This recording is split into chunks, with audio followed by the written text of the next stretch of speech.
유명한 희극 배우였던 찰리 채플린이 그런 말을 했습니다. 인생은 가까이에서 보면 비극이지만 멀리서 보면 희극이다. 인생은 가까이서 보면 비극이지만 멀리서 보면 희극이다. 우리 인생에는 수없이 많은 희노애락에 관련된 그런 사건과 이야기들이 계속해서 등장을 합니다. 거기에는 희극적인 부분도 있고요, 또 비극적인 또 슬픔을 자아내는 그런 이야기들, 사건들도 있죠. 여러분은 지금까지 어떻게 살아오셨나요? 희극적인 요소가 많았나요? 아니면 비극적인 그런 요소들이 많았나요? 지난 한 주 동안 참 많은 일들이 있었습니다. 6월 12일 날 북미 정상회담이 있었죠. 정말 역사의 한 획을 긋는, 전 세계 이목이 집중된 너무나도 중요한 북미 정상 간의 그 만남을 통해서 우린 여러 가지 기대와 또 희망을 품게 됩니다. 또 그 다음 날 지방선거에 투표가 있었죠. 소속 정당이나 지지하는 분들에 따라서 극명한 희비가 교차를 했습니다. 그 다음 날은요, 러시아 월드컵이 개막을 했습니다. 최고의 선수들이 각 나라를 대표해서 아주 멋진 경기들을 펼치고 있어요. 한 골 한 골마다 환희와 또 아쉬움과 탄식이 교차를 합니다. 우리 선수들 내일 이제 경기를 하는데 정말 좋은 경기를 펼쳤으면 좋겠습니다. 이처럼 우리 인생은요, 희극과 비극, 또 좋은 소식과 또 그렇지 않은 소식들, 때론 절망과 어떤 희망이 교차해서 나타나게 됩니다. 그럼에도 불구하고 분명한 것은 모든 사람들은 다 소망을 갖기 원한다는 것, 절망에서 희망을 찾아가기를 원한다는 사실, 그리고 분명한 것은 그 어떤 상황이든 간에 우리 하나님께서는 우리의 모든 상황을 가장 좋은 곳으로 인도해 주실 그런 분이시다라는 그런 사실입니다. 여러분, 하나님만이 우리의 참된 소망인 줄 믿으시기를 바랍니다. 절망에서 희망 찾기, 오늘은 세 번째 시간으로 믿음의 결단이라는 제목입니다.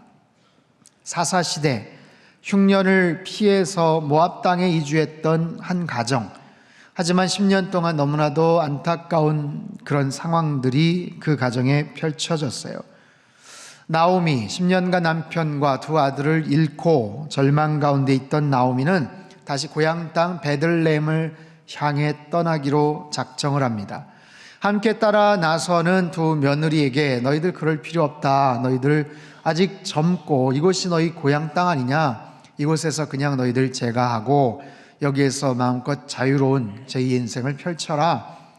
하지만 그 두 며느리가 그럴 수 없습니다, 어머니, 우리가 끝까지 어머니를 잘 봉양하고 모시겠습니다, 그렇게 이야기를 하죠. 철저하게 서로를 배려하는 아름다운 모습입니다. 고통을 어떻게 객관화시킬 수가 있겠어요? 누가 누구보다 더 힘든지 그걸 어떻게 알 수가 있겠습니까? 하지만 이들은 알았어요.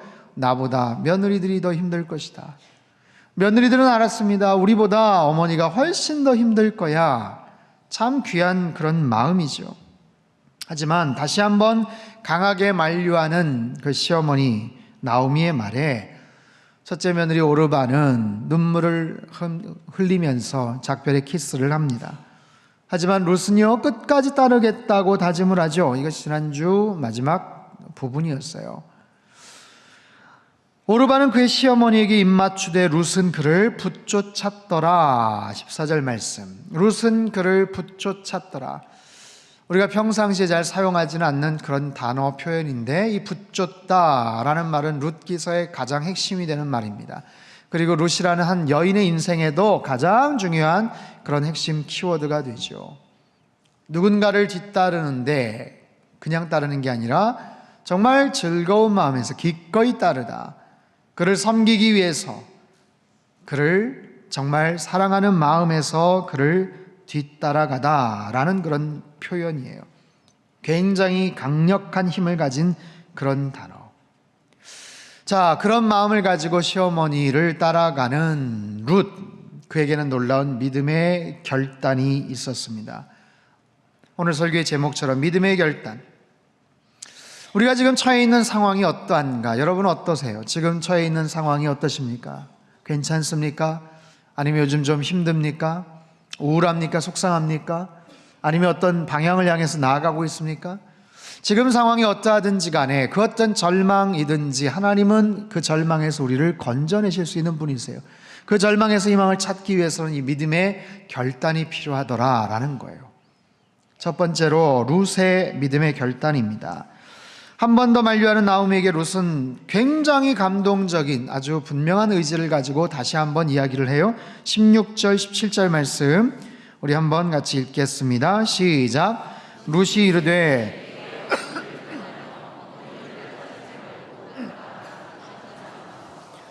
어머니께서 가시는 곳에 나도 가고 어머니께서 머무시는 곳에서 나도 머물겠나이다. 어머니의 백성이 나의 백성이 되고 어머니의 하나님이 나의 하나님이 되시리니 어머니께서 죽으시는 곳에서 나도 죽어 거기 묻힐 것이라. 만일 내가 죽는 일 외에 어머니를 떠나면 더 내리시기를 원하나이다 하는지라. 여러분, 짧은 두 절에 어머니란 단어가 몇 번 나오는지 혹시 아세요? 굉장히 많이 나왔어요. 8번이나 등장을 합니다. 어머니가 가시는 곳에 나도 가겠습니다. 어머니의 백성이 나의 백성이 될 것입니다. 어머니의 하나님이 나의 하나님이 될 것입니다. 어머니가 머무는 곳에 내가 머물고요. 어머니가 돌아가시는 곳에, 죽으시는 곳에 나도 같이 죽겠습니다. 자신이 설령 낯선 곳에 가서 고생을 하고 시어머니를 평생 봉양한다고 해도 저는 그 길을 갈 거예요. 어머니 끝까지 섬길 거예요. 어머니 돌아가실 때까지 제가 지켜드릴 거예요. 여러분, 얼마나 귀한 그런 결단입니까? 매튜 헨리 목사님의 주석서에서 이 두 사람의 대화를 이렇게 풀어서 설명을 하는 내용이 나와요. 룻이 말합니다. 어머니, 나를 떠나라 강권하지 마세요. 저는 이스라엘 종교로 개종할 겁니다. 나오미가 말합니다. 우리는 안식일 규정이라는 게 있는데 말이야, 안식일에는 2000규빗 이상 갈 수가 없어. 한 900m 이상 거리를 여행해서 안 돼.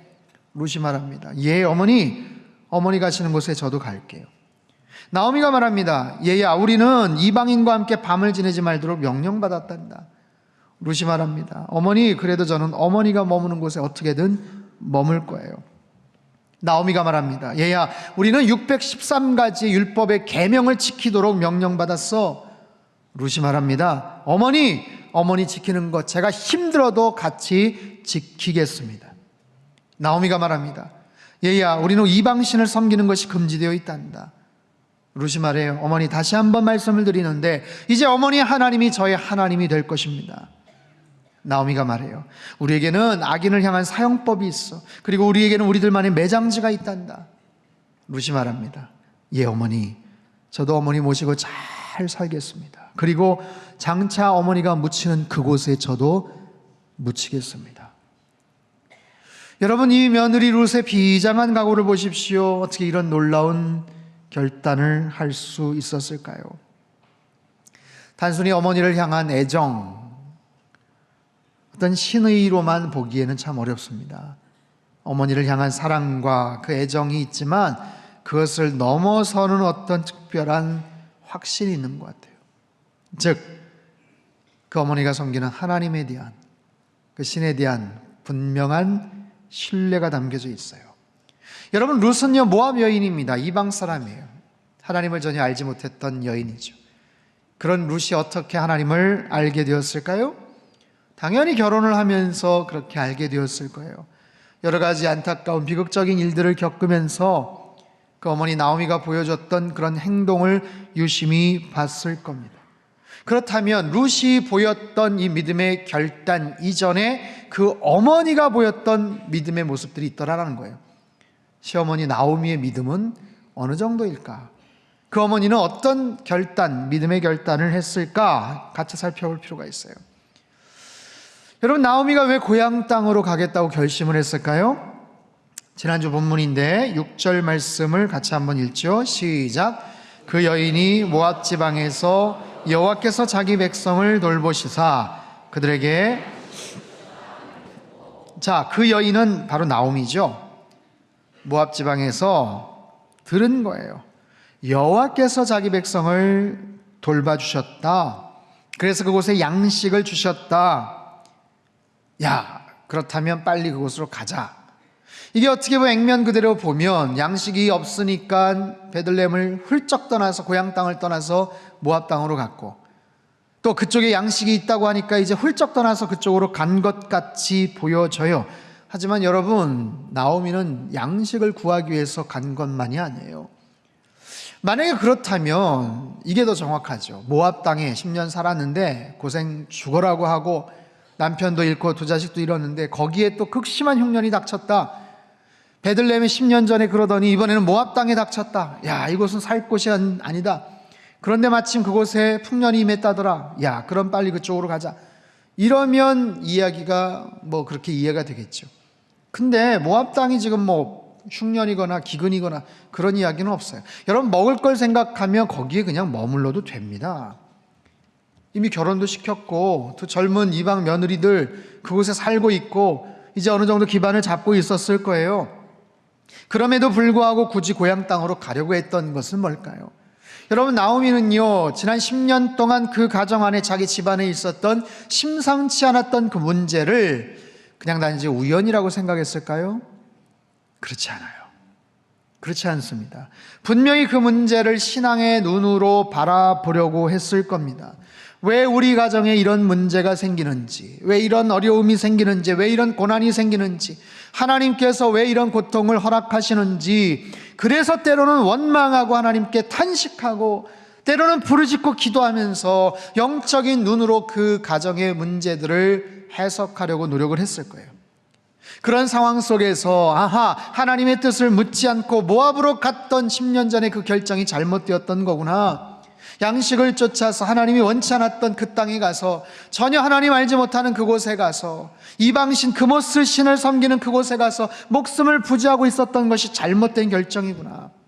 이제라도 뒤늦게라도 고향 땅 하나님 모시고 하나님 섬기는 그곳에 가서 내가 좀 더 자유롭게 편안하게 하나님의 은혜를 체험하면서 살아야 되겠다.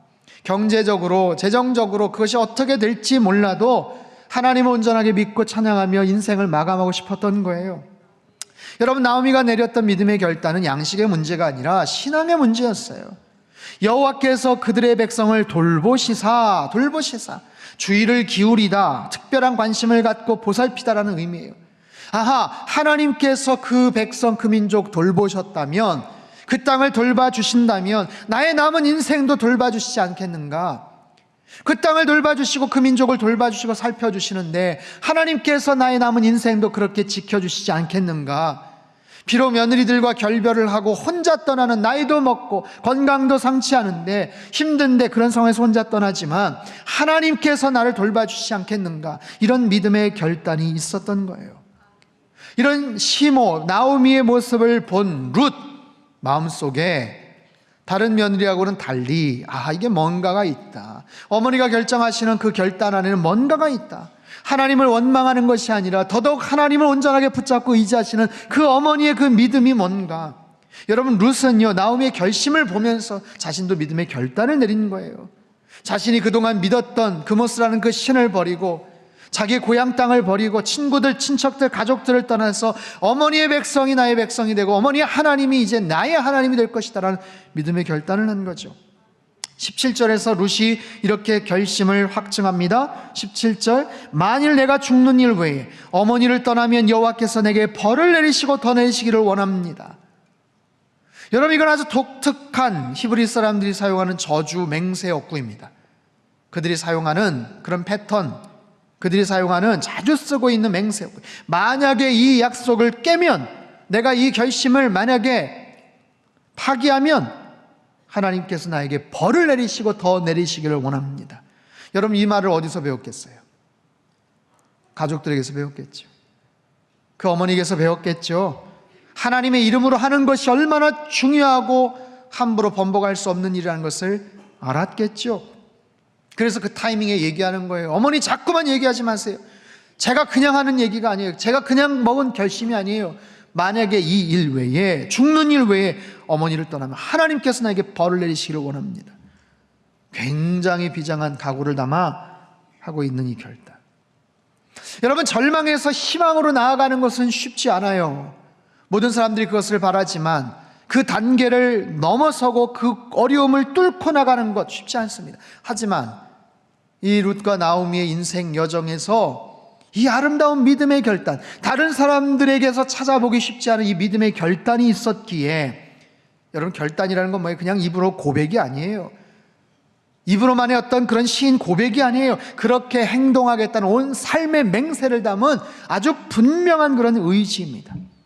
사랑하는 성도 여러분, 이처럼 우리의 인생 속에서 여러 가지 상황들을 만났을 때 중대한 결단을 해야 될 때가 있어요. 아주 중요한 결단을 해야 될 때가 있어요. 그럴 때 나는 어떻게 결단을 하는가? 상식적으로 그냥 결단을 하는가? 감정적으로 결단을 하는가?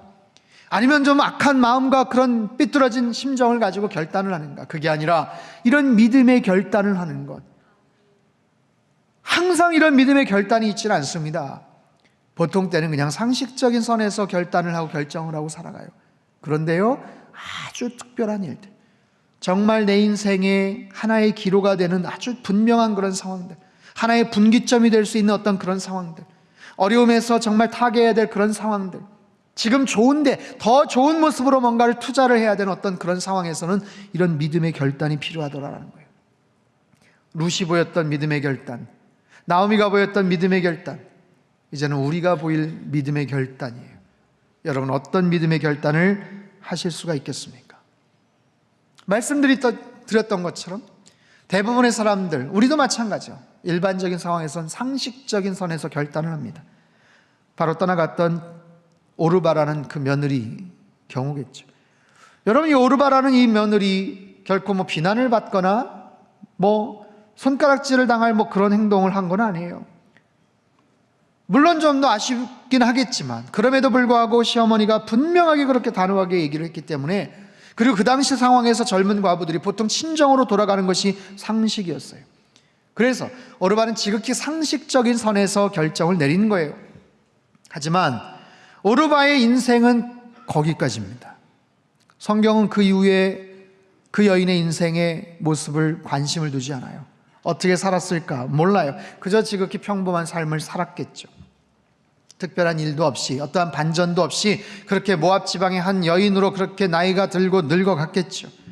자, 질문 하나 할까요? 여러분은 오르바의 인생을 사시겠습니까? 아니면 룻의 인생을 사시겠습니까? 잘 생각해보고 대답을 하셔야 돼요. 룻은요, 후일 로얄 패밀리의 일원이 됩니다. 아시죠? 그의 몸에서 다윗 왕이 태어나요. 그리고 예수 그리스도의 그 기가 막힌 아름다운 영적 계보를 잇는 주인공이 됩니다. 당연히 우리는 오르바의 인생보다 룻의 인생을 살기를 원하겠지요. 근데 룻과 같이 결정할 수 있겠는가? 그런 인생을 살고는 싶은데, 룻과 같은 인생을 살고는 싶은데 그런 상황에서 룻처럼 결정할 수 있겠느냐? 오르바가 아니라 룻과 같이 결정을 할 수 있겠느냐? 자신 있게 대답할 사람 많지 않을 것 같아요. 사람들은 대부분 오르바처럼 상식적인 결단을 합니다. 아니면 때로는 더 이기적인 마음을 가지고, 때로는 자신의 욕심을 이루기 위해서 누군가를 아프게 하거나 상처를 끼치면서 자신의 유익과 자신의 미래를 위해서 더 나은 결정을 하는 경우가 있어요. 성공을 위해서, 수단과 방법을 가리지 않고 목적을 이루기 위해서 피해를 끼치는 그런 결심들도 있죠. 몇 해 전에 뉴욕의 펩시콜라 본사에 한 장의 특별한 편지가 도착을 합니다. 발신인은 코카콜라 이사의 여비서 윌리엄스라는 한 여비사예요. 아주 은밀하게 특별한 편지를 써요. 자기랑 같이 한 사람들이 지금 몇 명 있는데 다 코카콜라의 고위직이다라고 하면서 매우 상세하고 비밀스러운 그 코카콜라의 정보를 제공하겠다. 펩시콜라, 당신네들에게 그 정보를 제공하겠다. 만나자라는 거예요. 여러분, 코카콜라와 펩시콜라 전통적인 라이벌 아니에요? 여러분, 어느 콜라 더 좋아하세요? 제가 미국 애틀랜타의 코카콜라 그 본사, 거기 코카콜라 박물관이 있어요. 5층 한 6층 정도 되는 박물관이 있습니다. 굉장히 많은 사람들이 거기 찾아가요. 거기 가면요, 전 세계 모든 나라에서 판매가 되는 콜라의 맛을 다 시음할 수가 있어요. 한 지금 잘 기억이 안 나. 150개 이상이 될 거예요. 150개 이상의 나라에서 그 나라에만 콜라 맛이 다 같은 게 아닙니다. 그 나라의 독특한 맛에 조금씩 그게 달라요. 그래서 그 나라 국기 또 그 사진 이렇게 하면서 그 나라마다 이렇게 가지고 콜라가 이렇게 막 나와요. 그럼 요만한 컵으로 해서 거기는 콜라 다 마실 수 있어요. 다 먹을 수 있어요. 맛이 조금씩 달라요. 어떻게 처음에 콜라가 시작이 됐고 자기네 회사가 어떻게 지금 발전을 하고 있고 성장을 하고 있고 그러면서 거기에 빨간색 시계 전광판 저런 것처럼 막 번호가 딱 지금 이 순간에도 코카콜라 팔리는 그 개수들을 막 계속해서 이렇게 보여줘요. 굉장히 특이하고 재밌는데 엄청난 자부심을 갖고 있죠. 굉장한 기업 아니겠어요? 근데 세계 최대의 그런 회사고 최대 음료 회사, 근데 막강한 경쟁 회사의 그 노하우와 기밀이라면 펩시 측에서도 얼마나 매력적인 정보이겠어요. 그런데 그 펩시 회사에서는 기밀을 알리겠다라는 그 제안을 즉각 코카콜라 회사에다가 일러버렸어요. 코카콜라는 FBI에게 신고를 합니다. 그래서 그 사람들이 결국에는 붙잡혀요. 그리고 나서 나중에 코카콜라는 그 경쟁회사인 펩시에게 감사의 표시를 전합니다. 고맙다는 거예요. 여러분, 이처럼 라이벌 회사임에도 불구하고 그들은 지킬 것을 지켰습니다. 왜냐하면 서로에 대한 예의, 매너죠. 자기들의 기밀을 소중하게 생각하는 것처럼 저 회사도 얼마나 가슴 아프게 생각할까, 소중하게 생각할까. 그 배신자들의 소행을 통해 유익을 얻는 것, 그것은 비열한 행동이다 라고 판단을 해서 그렇게 결정을 한 거예요. 여러분, 세상은 굉장히 냉혹한 경쟁사회 아닙니까? 때로는 성공하기 위해서, 뭔가를 이루기 위해서 남의 마음을 아프게 하고 뒤에서 칼을 꽂고 배신을 하고 그렇게 해서라도 어떻게 뭔가를 쟁취하고 싶어하는 그런 사회 모습임에도 불구하고 그들은 굉장히 멋지게 페어플레이, 서로의 선의 경쟁을 하고자 반칙을 하지 않았던 거예요. 그런 겁니다. 우리는 어떤 위기와 또는 기회를 만났을 때 누군가를 배반을 하거나 피해를 끼치면서 뭔가 유익을 얻을 수 있는 그런 유혹이나 갈등을 할 때가 있어요. 하지만 그렇게 해서 얻어진 성공, 명예, 부는 사람들에게 찬사를 받지 못합니다. 오히려 자신의 인생, 그때는 어떨지 몰라도 나중에 시간이 지나면 자신의 인생에 굉장히 부끄러운 씻을 수 없는 오명이 되기도 하죠. 사랑하는 우리 상담교회 성도 여러분, 여러분 절망에서 희망을 찾아 나아가실 수 있기를 주님의 이름으로 축원합니다. 그러려면 어떻게 해야 돼요? 믿음의 결단이 필요합니다.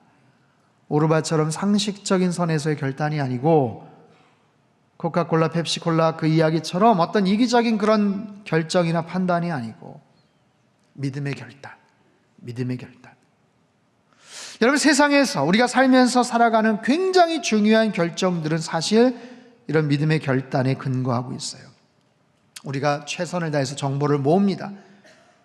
자료를 모읍니다. 계산을 합니다. 추측을 합니다.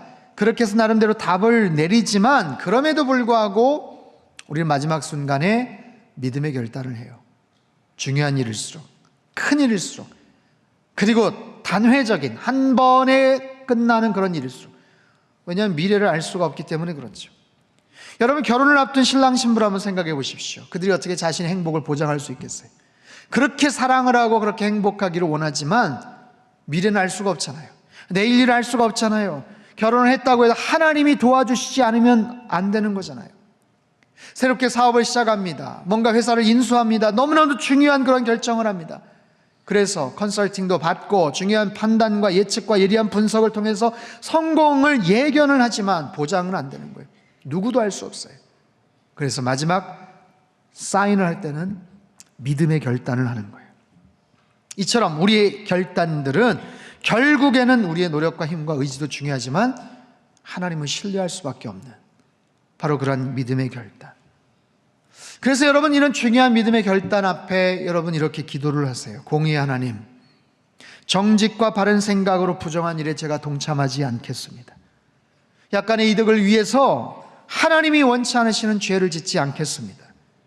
사랑의 하나님, 모든 사람들에 대한 나이스한 태도, 애정과 사랑을 갖고 결정하겠습니다. 살겠습니다. 신실하신 하나님, 주님에 대한 신뢰와 상대방에 대한 믿음을 가지고 결정하겠습니다. 사람들은 불안하다고 하고 왜 그렇게 굳이 그렇게까지 할 필요가 있느냐 말하지만, 어쩌면 손해를 볼 수도 있지만, 어리석어 보이는 결정이지만, 나의 믿음의 결정 위에 하나님 은혜를 더하여 주시옵소서. 하나님 합력하여 선을 이루어 주시옵소서. 이런 소망과 믿음을 가지고 결단을 믿음으로 감당해 나갈 때 하나님께서는 그 결단에 놀라운 은혜를 베풀어 주셔요.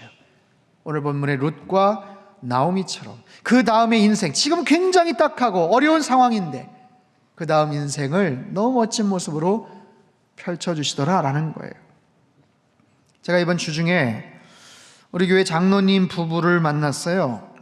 최근에 아주 중요한 신상의 변화가 있다고 하셔서 그 변화의 내용을 저한테 메일로 보내셨어요. 그래서 함께 만나 이야기를 나눴습니다. 장로님 대학에서 현재 지금 교수로 가르치고 계셔요. 지난 2월달 선교지를 다녀오시고 나서 필리핀 선교지를 다니고 오셔서 굉장히 은혜를 받으셨어요. 큰 도전을 받으셨어요. 처음에는 갔다 와서 참 이 귀한 사역이긴 하지만 이것이 얼마나 큰 도움이 될까, 이런 헌신이 정말 그 지역을 얼마나 변화시킬까, 이런 마음도 있었지만 갔다 와서 계속해서 하나님이 말씀을 통해서 그분의 마음을 움직이셨어요. 주일 예배를 통해서, 주중에 예배를 통해서, 우리 부목사님들의 설교를 통해서, 큐티하는 걸 통해, 가정 예배를 통해서 하나님께서 계속해서 그 마음을 하나님께서 계속해서 노크를 하셨어요. 이분이 갖고 계시는 컴퓨터 관련된 그 전공, 그 지식, 기술을 그 필리핀 지역에 있는 젊은이들에게 가르친다면 얼마나 좋을까. 권사님, 아내 되시는 권사님이 약사신데 그 선교지에 많은 의약품들이 세계에서 막 모여들어요. 근데 정작 그것을 분류하고 제대로 그걸 처방을 하고 그럴 수 있는 그런 전문 직종 인력이 없는 거예요. 그래서 기도하신 끝에 선교사로 헌신을 하겠다라고 결정을 하셨어요. 너무 귀한 일이죠. 너무 귀한 일이에요. 근데 더 감동은 뭐냐면 앞으로 은퇴가 3년 반 남았는데 3년 반 이후에 은퇴를 하고 갈 것인가, 아니면 마음을 먹은 김에 그냥 지금 갈 것인가, 거기에서 고민이 시작됐어요. 3년 반 후면 65세입니다. 그동안 학교에서 받는 급여가 얼마나 많겠어요. 그래서 그것 때문에 고민을 하던 차에 권사님이 이렇게 용기를 부어주셨대요. 지금 돈보다 더 중요한 건 시간인 것 같다. 돈이 얼마나 중요하냐. 하지만 지금은 시간이 더 중요한 것 같다. 3년 후 65세가 되면 건강도 지금 같지 않을 것이고 마음도 어떻게 될지 모르고, 그래서 가기로 결정을 했다면 물론 그 돈이 아깝긴 하지만 좀 더 일찍 차라리 헌신하는 게 낫지 않을까. 그때 가서 후회하지 않고. 그래서 3년 반 당겨서 일찍 은퇴하시기로 결심을 했어요. 엊그제 38년 동안 강단에서 했던 수업을 마무리하셨습니다. 그리고 이제 내일 학교에 가서 사직서를 제출하시기로 결정하셨어요. 너무 귀하죠. 제가 그랬습니다. 장로님 참 귀하십니다. 그리고 너무 감사합니다. 그리고요, 굉장히 잘 결정을 하셨어요. 그렇게 마음을 먹으셨다면 3년 반 후에 가시는 것보다 지금 가시는 게 훨씬 더 잘하신 결정이에요. 다른 부분들 하나님께서 책임져 주실 겁니다. 그 소중한 일에 하나님께서 기뻐하실 겁니다. 그 믿음의 결단을 하나님께서 축복하실 겁니다. 너무 귀하더라고요. 여러분, 우리의 삶 속에 많은 결정과 결단들이 있는데요, 남들이 다 생각할 수 있는 지극히 상식적인 선에서의 결정이 아니라 하나님께서 내 마음에 주시는 대로 그런 믿음의 결단을 여러분 하실 수 있게 되기를 축원합니다. 하나님은 선하신 하나님이세요. 하나님 능력이 많으신 하나님이십니다. 그래서 우리의 앞길을 가장 잘 알고 계시고 우리가 어떻게 앞길을 걸어가야 될지를 누구보다 잘 인도하실 수 있는 그런 분이세요. 본문의 이야기로 다시 들어가면 그들이 했던 이런 믿음의 결단의 결과는 어떠했을까요?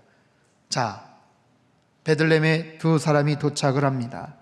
사람들이 반갑다고 찾아와서 인사를 해요. 야야, 네가 나오미가 아니냐? 10년 만에 만났던 고향 친구들, 동네 사람들. 근데 나오미는 마음이 지금 불편한 거예요. 나를 나오미라고 부르지 마십시오. 마라라고 부르십시오. 나오미의 뜻은 희락, 기쁨이란 뜻이거든요. 지금 그런 상황이 아니거든요. 마라, 이거는 슬픔, 괴로움, 비통함이라는 그런 뜻을 갖고 있어요. 내가 10년 전에 풍족하게 나갔지만 지금 비어 돌아오게 되었다. 하나님께서 나를 징벌하셨다. 전능자가 나를 괴롭게 하셨다.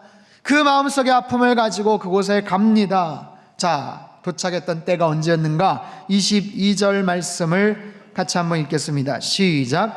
나오미가 모압 지방에서 그의 며느리 모압 여인 룻과 함께 돌아왔는데 보리 추수 시작할 때에 베들레헴에 이르렀더라.